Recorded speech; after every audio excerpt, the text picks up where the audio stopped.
23వ తారీఖున శుక్రవారం నాడు వసంత పంచమి. ఆ రోజున మీరు చేయవలసినది ఏమిటంటే, పిల్లల పుస్తకములన్నీ సరస్వతి అమ్మవారి దగ్గర పెట్టి పూజ చేసి సరస్వతీదేవి నామస్తోత్రాన్ని, ద్వాదశ నామస్తోత్రాన్ని చదవాలి. శ్రీ సరస్వతి ద్వాదశ నామస్తోత్రం. సరస్వతీ త్వయం దృష్టా వీణా పుస్తకధారిణి హంసవాహన సమాయుక్త విద్యాదానకరీ మమ.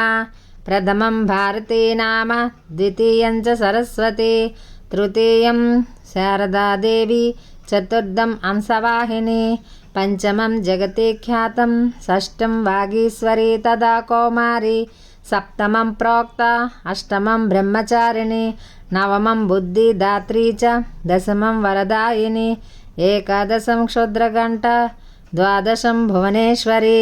బ్రాహ్మీ ద్వాదశనామాని త్రిసంధ్యం పఠే నరః సర్వసిద్ధికరీ తస్య ప్రసన్న పరమేశ్వరి. సామేవస్తు జిహ్వాగ్రే బ్రహ్మరూపా సరస్వతి. ఇది శ్రీ సరస్వతి ద్వాదశనామస్తోత్రం సంపూర్ణం.